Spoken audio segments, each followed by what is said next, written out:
How to stop message request on Facebook. So let's see in this video. Before moving forward, make sure to like this video and subscribe our channel for more videos like this. Let's begin. So the first thing you need to do is you have to open up your messenger.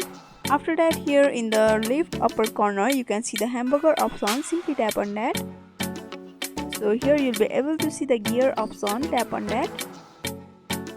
After that, you have to scroll down below and tap on the privacy and safety option. So here you'll be able to see the various options. Among them you have to tap on the message delivery option. So here you can see potential connections where there is an option friends of friends on Facebook option. So tap on that. So here you have to tap on don't receive requests option. After that, tap on the update setting option.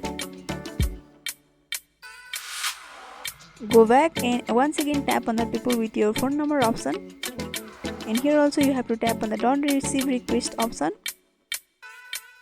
So by updating this, you won't be able to receive any message request on Facebook.